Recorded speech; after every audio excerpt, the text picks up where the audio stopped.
Hello everyone, সবাইকে স্বাগত জানাচ্ছি আজকের ভিডিওতে।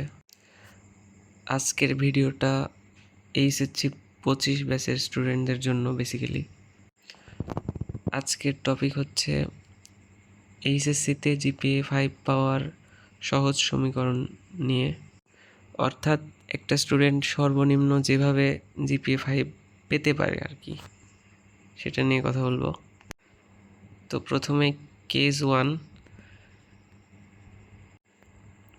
কেউ যদি যে কোনো 4 সাবজেক্টে A+ এবং 3 সাবজেক্টে A পায়, তাহলে সে জিপিএ 5 পাবে।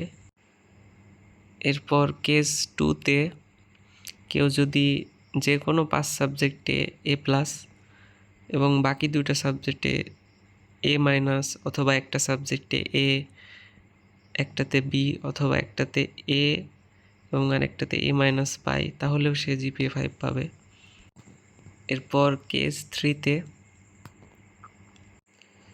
কেউ যদি যে কোনো 6 সাবজেক্টে A+ এবং এক সাবজেক্টে C পায়, তাহলেও সে জিপিএ 5 পাবে।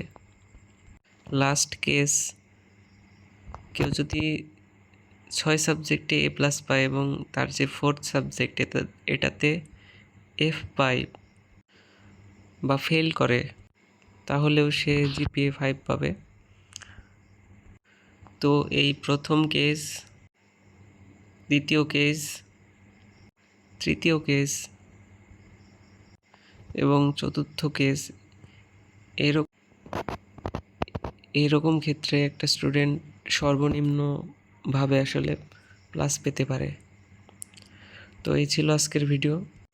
ধন্যবাদ সবাইকে।